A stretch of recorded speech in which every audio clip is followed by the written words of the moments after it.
रायपुर से एक बड़ा अपडेट है। IBS 24 की खबर का असर दिखा है। प्लेसमेंट एजेंसी के दफ्तर पर पुलिस ने रेड मारी। नौकरी दिलाने के नाम पर ये ठगी करते थे, फर्जीवाड़ा करते थे।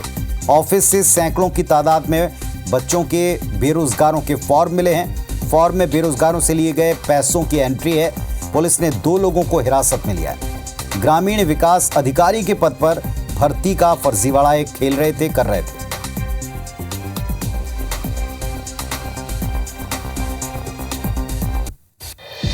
और इस वक्त हमारे सहयोगी संदीप शुक्ला हमारे साथ में जुड़ रहे हैं। सीधे उनका रुख करते हैं। संदीप, युवाओं से, वो भी बेरोजगारों से ठगी एक बड़ा अपराध है।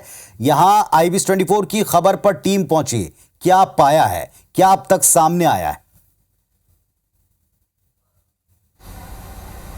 देखिए, भंडाफोड़ हमने किया। हमने देखा कि बड़ी संख्या में यहाँ पर युवा जुटे हुए थे और इससे फॉर्म लिया जा रहा था रूरल डेवलपमेंट अधिकारी, ग्रामीण विकास अधिकारी के पद पे भर्ती के नाम पे।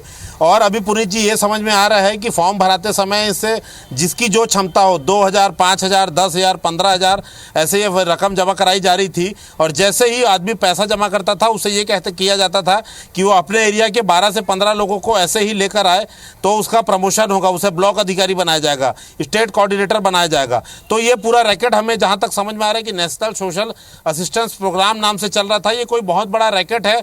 हमें दिल्ली से फ़ोन आ रहा है कि वो केंद्रीय मंत्रालय से जुड़े हुए लोग हैं और हमें समझाने का और धमकाने का प्रयास कर रहे हैं कि इस पर सांसद भी शामिल होने वाले इनके कार्यक्रम में, और तमाम तरीके से वैलिड ये कार्यक्रम चल रहा था। लेकिन हमने साफ साफ इस पर जब जाँच करी तो पता लगा पूरा ये फर्जीवाड़ा है। और ऐसे लोग सामने आए जो 7,000, 8,000, 15,000 रुपये तक लोगों ने दिया है। और इस पर जो 2 लड़के और एक लड़का और एक लड़की को पुलिस ने पूछताछ में के लिए हिरासत में लिया है। और अभी तो ये समझ में आ रहा है कि जो लड़की है वो भी इसका कहीं ना कहीं इनके झांसे में आकर वो यहाँ पर नौकरी कर रही थी। जो युवक है वो युवक यहाँ पर ये समझ में आ रहा है कि वो प्लेसमेंट एजेंसी चला रहा था।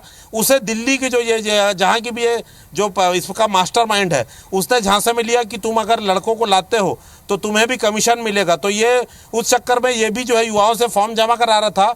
इस पर अगर ये 5,000 रुपये फॉर्म जमा करा रहा था तो 2,500 रुपये ये दिल्ली भेजता था और 2,500 रुपये खुद रखता था। तो पैसे के लालच में ये भी वो काम कर रहा था। हालांकि ऐसा लग रहा है कि ये भी कहीं ना कहीं शिकार हुआ। लेकिन जो इसके पीछे मास्टरमाइंड है वो समझ में आ रहा है कि बहुत बड़ा कोई रैकेट छत्तीसगढ़ में, पूरे प्रदेश में चल रहा है। पूरा एक रजिस्टर हमने बरामद किया पुलिस के सामने। पुलिस ने उसे जब्त कर लिया है, जिसपे जांजगीर, चांपा, बस्तर और पूरे जशपुर, तमाम जिले से 15 से 20 जिले से जो है लड़के आए हुए थे।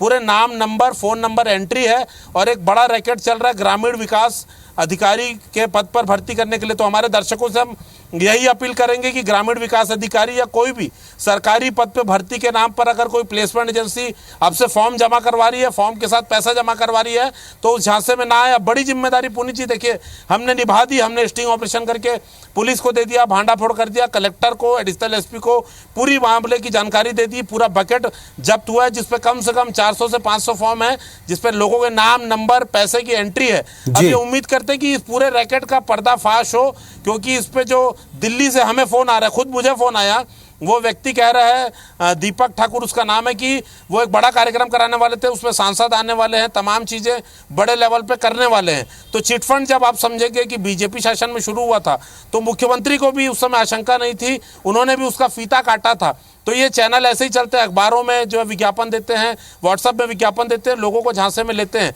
तो अभी एक बड़ा रैकेट का भंडाफोड़ हुआ है। 10-12 लड़के हमें ऐसे मिले जो वहाँ पैसा जमा कराने के लिए आए थे, लेकिन हमको देखकर उन्होंने जमा नहीं कराया। कई लोगों ने पैसा वापस ले लिए, तो कई लोग बचे हैं। लेकिन इस मास्टरमाइंड का कहीं ना कहीं गिरफ्तारी करना इनकी जरूरी है, वरना प्रदेश में ये ऑपरेट करते रहेगा। जी, तो एक बड़ी खबर जो संदीप ने बताई है, दर्शकों को भी अपील की और हम भी आपसे अपील करते हैं कि भाई आप भी इस तरीके से किसी को पैसे ना दें। शुक्रिया संदीप आपका इस पूरे अपडेट के लिए, पूरी जानकारी के लिए।